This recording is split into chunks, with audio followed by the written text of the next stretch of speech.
So here we go, 5 simple things to do and not do to make your watercolours crystal clear, beautiful, and avoid overworking them. So, first mistake is using a brush and coming in and just painting. And what haven't I done there? Well, I haven't mixed the colour with water. The key here is watercolour. So what I want to do instead is work to the desired consistency in my palette, and that will give me way more control. You see, this is clayey, it's claggy, we have a big lump of paint and we've got some contamination at the bottom. Here we have a crystal clear wash of colour, and if I want it darker, I just add more of my watercolour and I have that control to gradually increase the depth of my colour, but in a controlled manner, not in a rush with thick, horrible, claggy paint, which will just become too much way too quickly. So the first thing, really simple, do not pick up neat pigment from your palette. Always mix it. Understand the consistency that you're going to apply. Next, even though we have the ability to work up in contrast, if we want a really dark colour, so if we take, for example, an orange this time, if we want a really dark colour, what we don't want to do is immediately just get that in the palette, mix it vigorously, and then apply it. Although it's not an awful idea, we can go way too far with this, and it lacks any real subtlety. The key with watercolours is that they work in layers.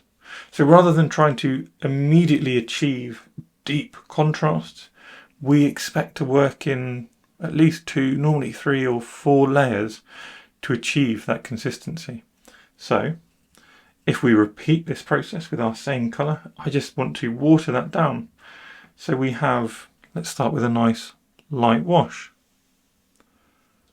Now I let that dry and then I can come back, and we actually can get a gradual increase in intensity through very simple layering.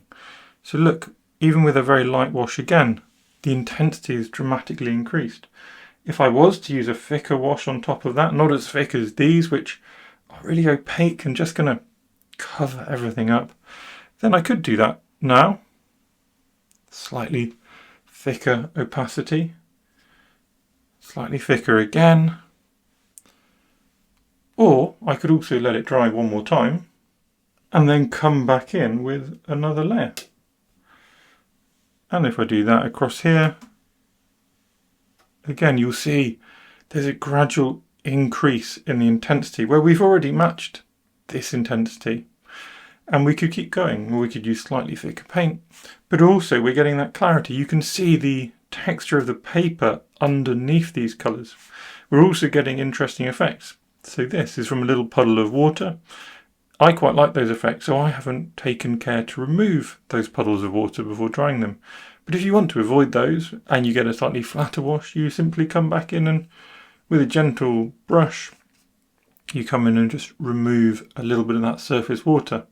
For me, I love the variety that we get though with doing it like this. We can get subtle changes, far more interest than here, where it's flat, it's thick and opaque. Next, don't use a tiny brush. Now a tiny brush has its place. For example, a tiny brush is wonderful for drawing details, but not wonderful for creating a wash because it dries out. So we end up trying to scrub, we end up coming in over and over again, never getting enough water or enough pigment on our brush. That's fantastic if what we're after is, for example, drawing a busy tree. We want this tree to develop over here. But it's not fantastic if what we want is a lovely loose wash of colour. So what I would suggest is instead use a bigger brush. This is a size 10 instead of a size 2 or 3. And now we can draw our initial tree. We can draw another tree next to it, but we have a lovely soft wash, a lovely little bit of variety. It's not horrible and claggy. We let that dry, remembering how important layers are. And now we can use our smaller brush, because now we're on details. Even with the smaller brush, I'm checking the consistency in the palette, and then I can layer, I can add details, and I can avoid that kind of dibbing and dabbing which leads to such busy colours.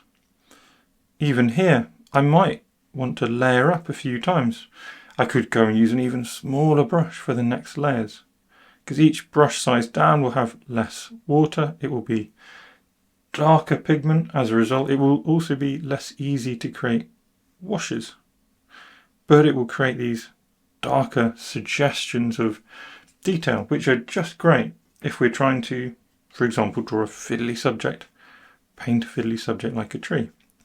Allows us to build up different colours, different ideas. So here's some blue as well, just to deepen the shadows in a few places.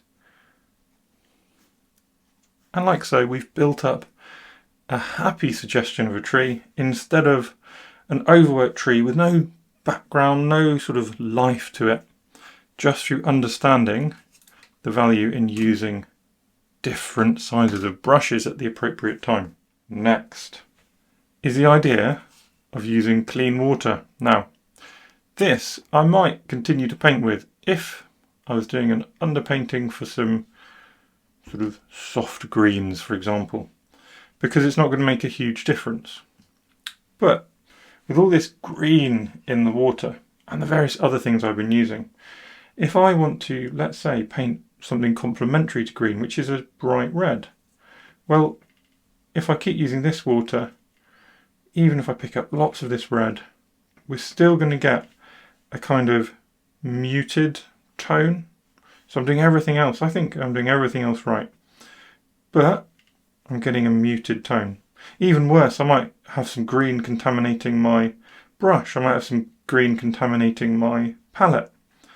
And look, it fundamentally changes the colour. If I make it more obvious, just to accentuate the point, we've got green now. And that would eventually happen if I kept painting with this water, even if I do everything else right. So instead, at some point, you're going to have to clean out your water and clean out your palette. With the same brush, the same paint, the same mixing, I can have my green in one side, I can have my red somewhere else, and we're going to get a much higher clarity of colour. It's just so much more vibrant because it's not been neutralised. So even, look, if I add loads of water, it's still much higher in clarity because green and red are opposites on the colour wheel. Mixing them together will neutralise them both.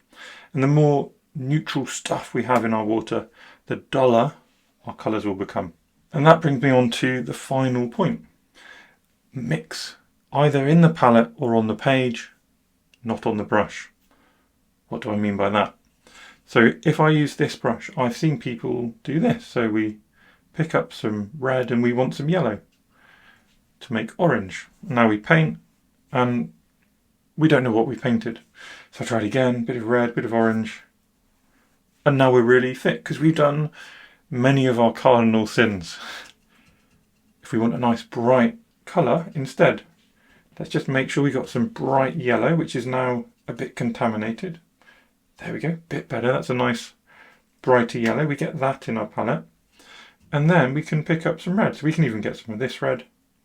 And we can just mix in the palette until we get a nice clear colour. And here's our orange now, a little bit clear. Even then, because I picked up the red, you can see there's a little edge, slightly contaminated. Maybe I just come in and soften that out a tiny bit. And there we go. More crystal clear, a more predictable orange, which we can also vary. So a bit more yellow. I can pick up a bit more red. I can predict what I'm doing. I'm not going to make such obvious mistakes. The other option is mixing on the page, which is what I love to do. So here we get some water on the page, drop in a bit of yellow. Then I get a bit of my red. Just need a little bit more than that, and I drop that in. And now we've got these fascinating interactions that can't happen if we mix in the palette, can't happen if we try and mix on the brush, but really can happen if we mix on the page, and we can keep just touching in and getting interesting changes. The key here is the water.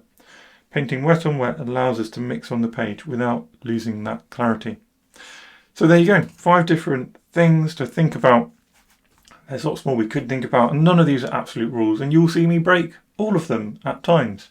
But they are things to think about if you're after clear, layered colours instead of claggy, clayey, overworked colours on this side.